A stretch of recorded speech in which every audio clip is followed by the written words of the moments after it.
And welcome back to Ask Coach Wendy alongside Wendy Mader in Fort Collins, Colorado. I'm Dave Erickson. And today's topic has to do with nutrition, and not just on race day, but also in training, which, of course, you want to practice what you do in training before you do it on race day. And this has to do from a question from Richard. What kind of foods or drinks should I avoid during my training workouts or on race day? Okay, that's a big question, and you're going to get 1,000 different answers from any coach expert that you ask. I think the things not to avoid, first off, is anything that's going to cause GI upset. And that can vary from person to person. Someone like me, I can go eat a donut and a cup of coffee and do anything and go run. And I'm not going to have any GI upset, at least when I was younger.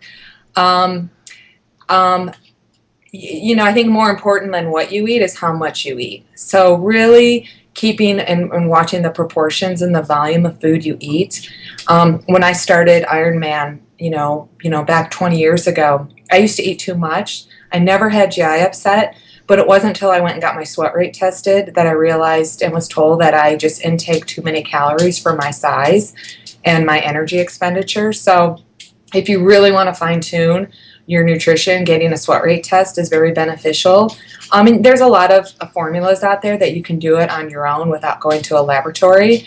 But finding that balance of how many calories you need is more critical, I believe, than the actual calories you eat. I like to start athletes out generally at 200 calories, see how they do. And then you go up and you go up in small increments, you go down in small increments.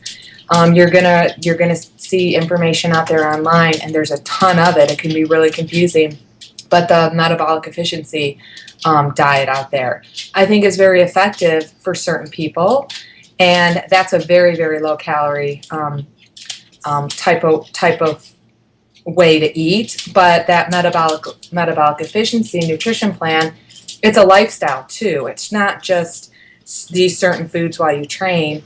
The coach that created that nutrition plan created a whole nutrition lifestyle for the athletes that use that.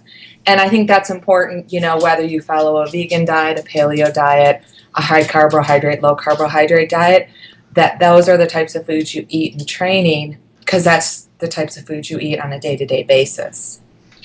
So it really depends on the person. It depends on the goal. Depends how much energy you expend. Depends on your size. Now, what about the idea of eating an apple maybe on a bike ride? Because I've heard that there are certain foods that are more easily digestible versus others, and it all depends on what activity you're going to do before you eat that product. Right, and not only depends on what activity you're doing, it depends on how long you're doing the activity. I'm a proponent of, I love to eat the apple and the fruit and the easily digestible carbohydrates that come in fruits, and it's the fructose is the name of the sugar that's very easily digestible, and you're going to see a lot of fructose and energy products, bars and gels as well, because it's easily digestible. People who are going on a very long training activity, I'm just going to say 3+ hours, should eat a little bit of fat and protein.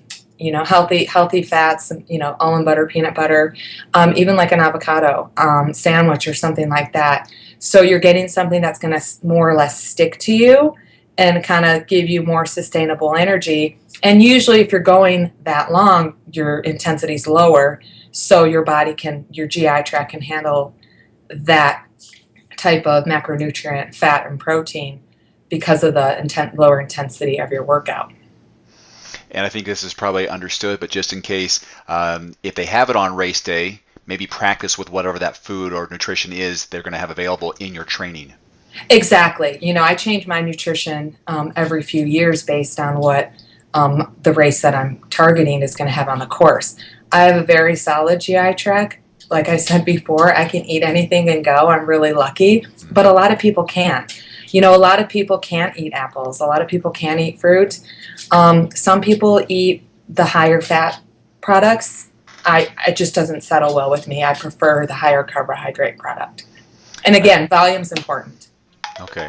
And you mentioned the number 200 calories. Was that like per hour that you suggest people start with? 200 calories per hour generally fits most people. If you're smaller, I'm going to say if you're shorter than like 5'4", you're going to go a little less. If you're taller than, 5'8", 5'9", you're going to go a little more. It's just, that's something you got to practice. And, if you're really concerned, it helps to talk to a local registered dietitian to help dial it in for you as well. Check out t2coaching.com for more information from Wendy. Thanks very much. If you have a question for Wendy, use the hashtag AskCoachWendy on Twitter, Facebook, or YouTube. Thanks very much, Coach. We'll see you next time. Thank you.